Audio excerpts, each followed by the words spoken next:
வணக்கம். நீங்கள் நடந்து கொண்டிருப்பது சமூகத்தின் இன்றைய பிரதான செய்திகளுடன். செய்திகளுக்காக உங்களுடன் இணைந்து கொள்ளும் நான் இராசரத்னம் மௌசன். விரிவான செய்திகளுக்குள் செல்லும் முன்னர் முதலில் தலைப்புச் செய்திகள். கொழும்பை வந்தடைந்த எரிபொருள் கப்பல், நோயாளர் காவு வண்டிகளுக்கு முன்னுரிமை. போலி எரிபொருள் அனுமதி பத்திர இணையதளம், பொதுமக்களுக்கு எச்சரிக்கை. விவசாயிகளுக்கு QR குறியீடு இன்றி எரிபொருள், சுற்றுலாத்துறைக்கு விசேட QR குறியீடு. உயிர்த்த ஞாயிறு தாக்குதலின் பிரதான சூத்திரதாரியை கண்டறிந்த கம்மன்பில அம்பலப்படுத்துவதாக அறிவிப்பு. எரிபொருள் மீதான வரி குறைக்கப்பட வேண்டும், அரசிடம் விடுக்கப்பட்ட கோரிக்கை. QR நடைமுறையால் பெரும் சிக்கலில் வாகன இறக்குமதியாளர்கள். எரிபொருள் நெருக்கடியால் பாடசாலைகள் மூடப்படுமா, கல்வி அமைச்சின் அறிவிப்பு. அனுர மனோ இடையில் தொலைபேசி உரையாடல், அடுத்த வாரம் சந்திப்பு. கோழி இறைச்சியின் விலை உயர்வு. நாடு பாரிய எரிபொருள் மின்சார நெருக்கடியை எதிர்நோக்கும், இயல்பு வாழ்க்கை முடங்கும், மரிக்கார் எச்சரிக்கை. அடியாட்களுடன் வந்து மிரட்டிய பணிப்பாளர் சத்தியமூர்த்தி, பெண் பரபரப்பு குற்றச்சாட்டு. அவை எமது தலைப்புச் செய்திகள். இனி தொடர்பென விரிவான செய்திகள்.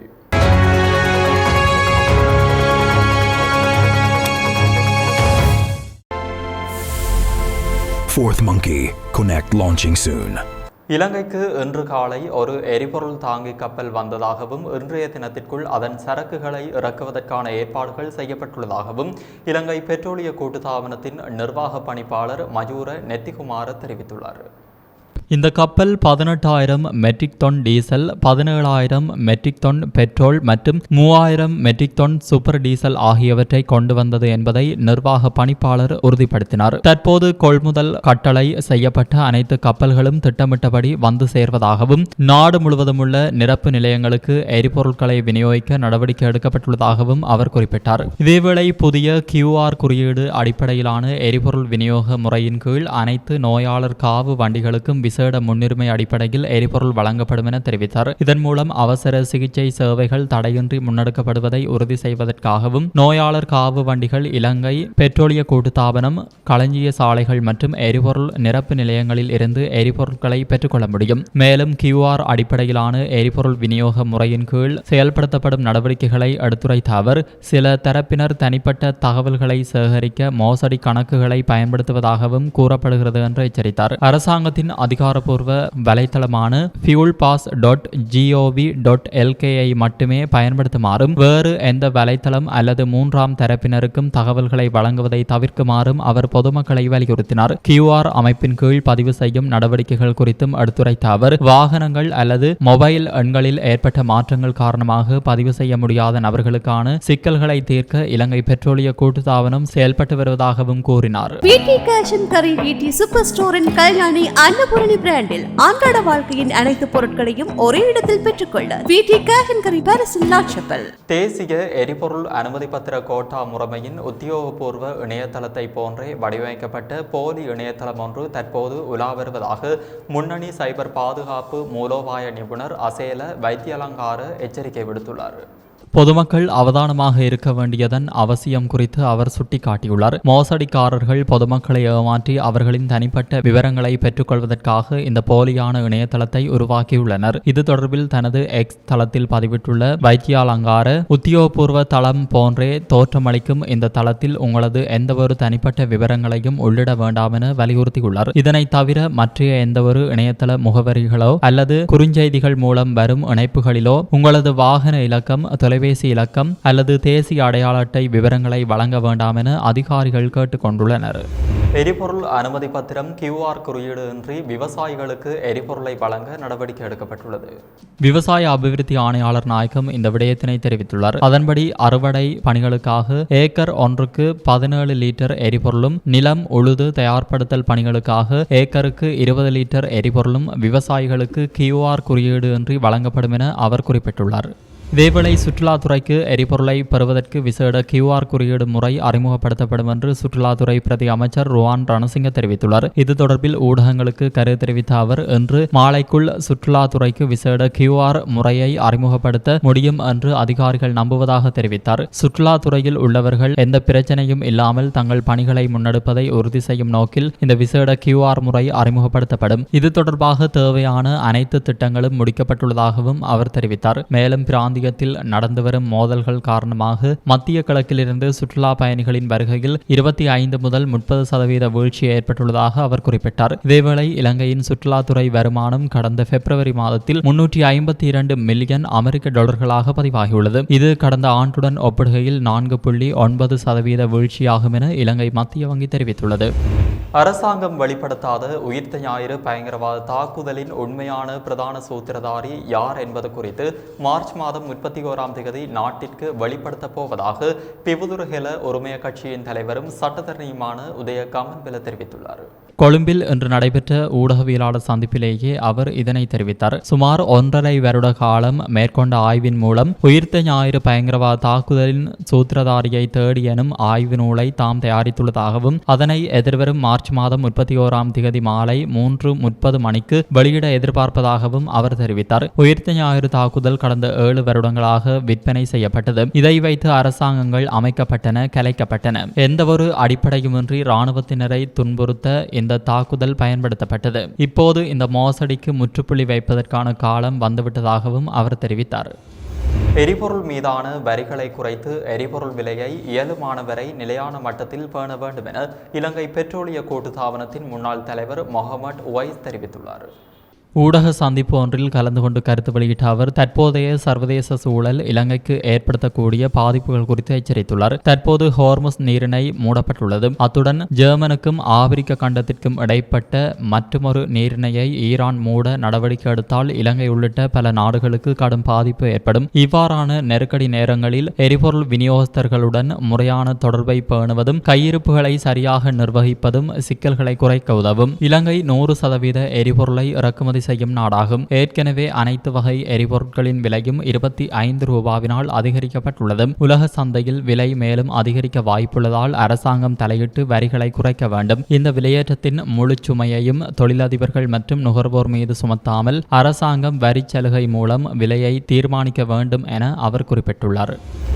QR நடைமுறை காரணமாக வாகன இறக்குமதியாளர்கள் பாரிய சிக்கலை எதிர்நோக்கியுள்ளதாக இலங்கை வாகன இறக்குமதியாளர்கள் சங்கத்தின் தலைவர் பிரசாத் மானகே தெரிவித்துள்ளார். இன்று நடைபெற்ற ஊடகவியலாளர் சந்திப்பில் கலந்து கொண்டு கருத்து வெளியிட்ட அவர் வாகனங்களை இறக்குமதி செய்யும் போது அவற்றுக்கு எரிபொருளை பெற்றுக்கொள்வதில் சிக்கல் ஏற்பட்டுள்ளதாகவும் இதற்கு தகுந்த வேலை திட்டம் ஒன்றினை உருவாக்கி தருமாறும் கோரிக்கை விடுத்துள்ளார். வாகனங்கள் இறக்குமதி செய்யப்படும் போது அவை ஹம்பாந்தோட்டை துறைமுகத்தை வந்தடைவதாகவும் அங்கிருந்து வாகனங்களை கொழும்புக்கு கொண்டு செல்வதில் எரிபொருள் தட்டுப்பாடு பெரும் தடையாக இருப்பதாகவும் அவர் குறிப்பிட்டுள்ளார். இது குறித்து அரசாங்கத்துடன் கலந்துரையாடி ஒரு தீர்மானத்திற்கு வர தயாராக இருப்பதாகவும் அவர் தெரிவித்தார். மாதாந்தம் சுமார் 100 முதல் 150 வரையிலான வாகனங்கள் நாட்டிற்குள் கொண்டுவரப்படுவதை சுட்டிக்காட்டிய அவர் இந்த வாகனங்களுக்கு எரிபொருள் வழங்குவதற்காக விசேட QR நடைமுறை அல்லது எரிபொருள் ஒதுக்கீடு ஒன்றை உருவாக்குவது அவசியமானது எனவும் வலியுறுத்தினார். எரிபொருள் நெருக்கடி, விலை அதிகரிப்பு மற்றும் QR குறியீடு முறை மீண்டும் நடைமுறைப்படுத்தப்பட்டமை போன்ற காரணங்களால் பாடசாலை கல்வி நடவடிக்கைகளை இடைநிறுத்தவோ அல்லது தொலைதூர கல்வி திட்டங்களை அறிமுகப்படுத்தவோ இதுவரையில் கல்வி அமைச்சர் எந்த முடிவும் எடுக்கவில்லை என தெரிய வந்துள்ளது. பாடசாலைகளை மூடுவது தொடர்பாக இதுவரை எவ்வித தீர்மானமும் எடுக்கப்படவில்லை எனவும் கல்வி நடவடிக்கைகள் வழமை போன்று தொடரும் என்றும் கல்வி அமைச்சு வட்டார தகவல்கள் தெரிவிக்கின்றன. இருப்பினும் நாட்டில் அத்தியாவசிய சேவைகளை பராமரிப்பதில் உள்ள சவால்களை நிவர்த்தி செய்வதற்காக நேற்று நடைபெற்ற உயர்மட்ட கலந்துரையாடலில் கல்வி அமைச்சின் செயலாளர் நாலக கலுவேவா பல அமைச்சக செயலாளர்கள் மற்றும் நிறுவன தலைவர்களுடன் கலந்து கொண்டார். மத்திய கிழக்கில் அதிகரித்து வரும் மோதல்கள் மற்றும் எரிபொருள் விநியோகம் மற்றும் பிற அத்தியாவசிய துறைகளில் அதன் சாத்தியமான தாக்கத்தை கருத்தில் கொண்டு முக்கிய பொதுச் சேவைகள் தடையின்றி செயல்படுவதை உறுதி செய்வதில் இந்த கூட்டம் கவனம் செலுத்தியிருந்தமை குறிப்பிடத்தக்கது. யாழ்ப்பாணத்தில் அதிஉயர்ந்த மற்றும் நவீன வசதிகளுடனான டில்கோ ப்ளூ ஓஷன் நிறுவனத்தின் மூலம் வழங்கும் யாழ் ராயல் பேலஸ். ஜனாதிபதி அனுரகுமார திசாநாயக்க, தமிழ் முற்போக்கு கூட்டணி தலைவர் மனோ கணேசன் ஆகியோருக்கிடையில் இன்று தொலைபேசி உரையாடல் ஒன்று இடம்பெற்றுள்ளது.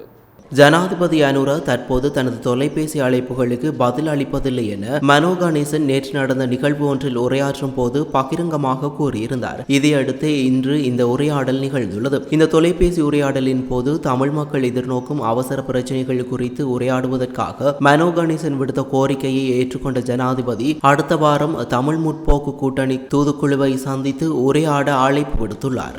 முன்னாள் ஜனாதிபதி ரணில் விக்ரமசிங்க மேலதிக மருத்துவ சிகிச்சைக்காக சிங்கப்பூர் நோக்கி புறப்பட்டு சென்றுள்ளதாக தெரிய வருகிறது. நேற்றைய தினம் அவர் இவ்வாறு சிங்கப்பூர் பயணமாகியுள்ளார். அவர் எதிர்வரும் புதன்கிழமை வைத்தியசாலையில் அனுமதிக்கப்பட்டு சிகிச்சைகளை பெற்றுக்கொள்ள உள்ளதாக தெரிய வருகிறது. மருத்துவ பரிசோதனைகள் மற்றும் சிகிச்சைகளை தொடர்ந்து அவர் சுமார் 2 அல்லது 3 வாரங்கள் வைத்தியசாலையில் தங்கியிருந்து ஓய்வு எடுப்பார் என அவருக்கு நெருக்கமான வட்டாரங்கள் தெரிவிக்கின்றன. முன்னாள் ஜனாதிபதி ரணில் விக்ரமசிங்க கடந்த வாரமும் உள்நாட்டில் உள்ள தனியார் வைத்தியசாலை ஒன்றில் 3 நாட்கள் தங்கியிருந்து மருத்துவ பரிசோதனைகளை மேற்கொண்டிருந்தமை குறிப்பிடத்தக்கது. உள்ளூர் சந்தைகளில் கோழி இறைச்சியின் விலை மீண்டும் உயர்ந்துள்ளதாக நுகர்வோர் குற்றம் சாட்டுகின்றனர். பஸ்டியன் மாவட்ட கோழி வியாபாரிகள் சங்க தலைவர் MIM இக்பால் இது தொடர்பில் கூறுகையில், சந்தையில் நேற்று கோழி இறைச்சி 1 கிலோ 1100 ரூபாவாக உயர்ந்துள்ளதாக குறிப்பிட்டுள்ளார். சந்தையில் ஏற்பட்ட சமீபத்திய ஏற்ற இறக்கங்களை தொடர்ந்து இந்த விலை உயர்வு ஏற்பட்டுள்ளது. இது சில்லறை விற்பனையாளர்கள் மற்றும் நுகர்வோர் இருவரையும் பாதிக்கிறது என தெரிவித்தார். இதேவேளை இறக்குமதி செய்யப்படும் பொருட்களின் விலையில் அதிகரிப்பு ஏற்படக்கூடிய சாத்தியக்கூறுகள் காணப்படுவதாக வர்த்தக பிரதி அமைச்சர் RM ஜெயவர்தன தெரிவித்துள்ளார். உலகளாவிய ரீதியில் நிலவும் போர்ச்சூழல் காரணமாக இலங்கையில் பொருட்களின் விலை அதிகரிப்பை தவிர்க்க முடியாத நிலை காணப்படுவதாகவும் இதனை கட்டுப்படுத்த அரசாங்கம் பல்வேறு நடவடிக்கைகளை எடுத்து வருவதாகவும் அவர் கூறியுள்ளார். அரசாங்கம் மீண்டும் QR குறியீட்டு முறையை அறிமுகப்படுத்தியதன் மூலம் நாட்டின் இயல்பு வாழ்க்கை முடக்கப்படும் அபாயம் ஏற்பட்டுள்ளதாக நாடாளுமன்ற உறுப்பினர் SM மெரிகார் தெரிவித்தார். எதில்கோட்டையில் உள்ள ஐக்கிய மக்கள் சக்தியின் பிரதான காரியாலயத்தில் இன்றைய தினம் நடைபெற்ற ஊடகவியலாளர் சந்திப்பில் கலந்து கொண்டு கருத்து தெரிவித்த அவர், எரிபொருள் விநியோகம் சீராக நடைபெறுமானால் இவ்வாறானதொரு கட்டுப்பாடு முறையை அறிமுகப்படுத்த வேண்டிய அவசியமில்லை. வெளிவிவகார அமைச்சர் விஜித ஹேரத் ஹோர்முஸ் நீரிணை மூடப்படுவதால் இலங்கைக்கு பாதிப்பு ஏற்படாது என கூறிய போதிலும் தற்போது எரிபொருளை கட்டுப்படுத்த அரசாங்கம் முற்படுவது அவர்களின் முரண்பாடான நிலைப்பாட்டையே காட்டுகிறது. இந்த QR முறையினால் சுற்றுலாத்துறை, விவசாயம், மீன்பிடி மற்றும் சிற்றுண்டிச்சாலை தொழில்கள் வீழ்ச்சியடைவதுடன் சாதாரண மக்கள் தமது தங்க ஆபரணங்களை அடகு வைக்கும் நிலைக்கு தள்ளப்படுவார்கள் எனவும் அவர் கவலை வெளியிட்டார். நாட்டின் மின்சார தேவையில் 40% பூர்த்தி செய்யும் நுரைச்சோலை மின் உற்பத்தி நிலையத்திற்கு தேவையான நிலக்கரியை கொள்வனவு செய்வதில் பாரிய ஊழல் இடம்பெற்றுள்ளதாக குற்றம் சாட்டினார். அண்மையில் இலங்கைக்கு வந்தடைந்த 9 நிலக்கரி கப்பல்களிலும் தரம் குறைந்த நிலக்கரியே காணப்படுவதாக பரிசோதனைகள் மூலம் உறுதி செய்யப்பட்டுள்ளதாக தெரிவித்த அவர், இதன் காரணமாக எதிர்வரும் ஏப்ரல் மாதத்தில் நாட்டில் கட்டாய மின்சார தடை ஏற்படும் என எச்சரித்தார். அத்துடன் நிலக்கரிக்கு மாற்றீடாக டீசல் மூலம் மின்சாரத்தை உற்பத்தி செய்ய நேரிட்டால் ஒரு அலகு மின்சாரத்தின் விலை 100 ரூபாய் வரை அதிகரிக்கக்கூடும் என்றும் இது மக்களின் மின்சார பட்டியலை மேலும் பாரிய அளவில் உயர்த்தும் என்றும் அவர் சுட்டிக்காட்டினார். மத்திய கிழக்கு போர்ச்சூழலால் இலங்கையின் வெளிநாட்டு வருமான வழிகள் பாதிக்கப்பட்டுள்ள நிலையில் அரசாங்கம் எரிபொருள் மீதான வரியை குறைத்து மக்களுக்கு நிவாரணம் வழங்க தவறியுள்ளதாக மரிகார் சாடினார்.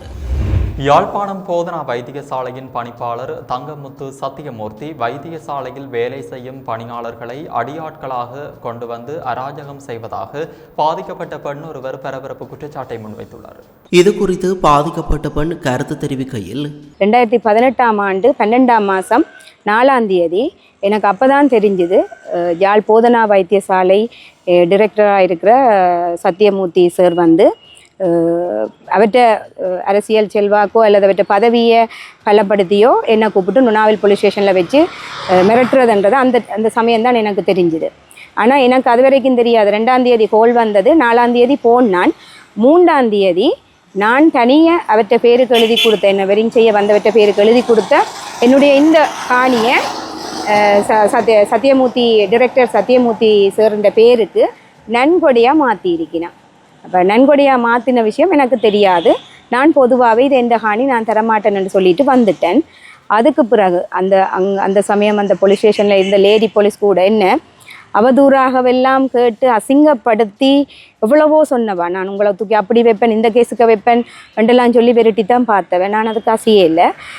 அதுக்கு பிறகு 2019 நான் என்னுடைய நிறுவனத்தோட விளம்பர பலகையை நாட்டியிருந்தேன். நான் காணி இதே என்ற முன்னுக்கு நான் என்னை வெட்டிங் செய்ய வந்தவருக்கு கொடுத்த அந்த காணியில் முன்னுக்கு நாட்டியிருந்தேன். நான் இது வந்து சத்தியமூர்த்தி சார் தன்னுடைய ஹாஸ்பிட்டலில் இருந்து அவருக்கு வேலை செய்கிற ஆட்களை அறிவோ கொண்டு வந்து அவை ஒரு அடியாட்கள் மாதிரி எனக்கு வந்து என்னுடைய அந்த பலகையெல்லாம் கலட்டி எறிஞ்சு என்னை அசிங்கமாக பேசி அவதூறாக பேசினது. நிதி குற்ற விசாரணை பிரிவினரால் கைது செய்யப்பட்ட சஜின் வாஸ் குணவர்தனவுக்கு எதிராக குற்றப்பத்திரிகை தாக்கல் செய்யப்பட்டுள்ளது. ஊழல் குற்றச்சாட்டு தொடர்பில் மிகின் லங்கா நிறுவனத்தின் முன்னாள் தலைமை நிறைவேற்று அதிகாரியும் முன்னாள் நாடாளுமன்ற உறுப்பினருமான சஜின் வாஸ் குணவர்த்தனவுக்கு எதிராக இன்று கொழும்பு மேல் நீதிமன்றத்தில் குற்றப்பத்திரிகை தாக்கல் செய்யப்பட்டுள்ளது. லஞ்ச ஊழல் விசாரணை ஆணைக்குழுவினால் இந்த குற்றப்பத்திரிகை தாக்கல் செய்யப்பட்டுள்ளது. பெண்ணின் அந்தரங்க வீடியோவை சமூக வலைதளமான வாட்ஸ்அப் ஊடாக பகிர்ந்தமை மற்றும் அதை தம்பசம் வைத்திருந்தமை தொடர்பாக 2 மாணவர்கள் இன்றைய தினம் கைது செய்யப்பட்டனர்.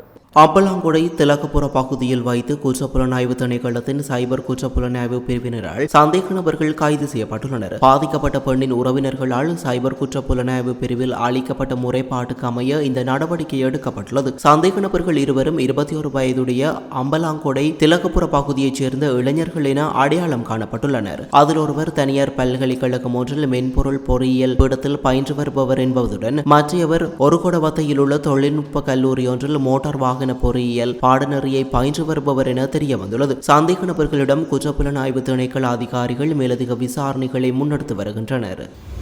பதுளை ஊவா பரணகம யாழகமுவ பகுதியில் இன்று காலை கட்டுத்துப்பாக்கி ஒன்று வெடித்ததில் போலீஸ் கான்ஸ்டபிள் ஒருவர் காயமடைந்துள்ளதாக போலீசார் தெரிவித்தனர். துப்பாக்கிச் சூட்டுக்கு இலக்கானவர் ஊவா பரணகம பகுதியைச் சேர்ந்த 41 வயதுடைய போலீஸ் கான்ஸ்டபிள் என போலீசார் தெரிவித்தனர். ஊவா பரணகம போலீஸ் நிலையத்தின் பொறுப்பதிகாரியின் குழுவினர் ஜாலகமுவ வனப்பகுதிக்கு சுற்றிவளைப்பு ஒன்றினை மேற்கொள்வதற்காக சென்ற வேளையில் மிருகங்களை வேட்டையாட கட்டப்பட்டிருந்த துப்பாக்கி வெடித்ததில் குறித்த கான்ஸ்டபிள் காயங்களுக்கு உள்ளாகியுள்ளதாக போலீசார் தெரிவித்தனர். குறித்த சம்பவத்தால் கான்ஸ்டபிளின் இடது காலின் முழங்காலில் காயம் ஏற்பட்டுள்ளது. அவர் சிகிச்சைகளுக்காக வெளிமடை வைத்தியசாலையில் சேர்க்கப்பட்டுள்ளார். குறித்த சம்பவம் தொடர்பில் இதுவரை எவரும் கைது செய்யப்படவில்லை. மேலதிக விசாரணைகளை போலீசார் மேற்கொண்டு வருகின்றனர். இத்துடன் சமூகத்தின் பிரதான செய்திகள் நிறைவடைகின்றன. தொடர்ந்தும் சமூகத்துடன் இணைந்திருங்கள். நன்றி, வணக்கம். எமது RIP பேச்சுக்கு கிடைத்த மரண அறிவித்தல்கள்.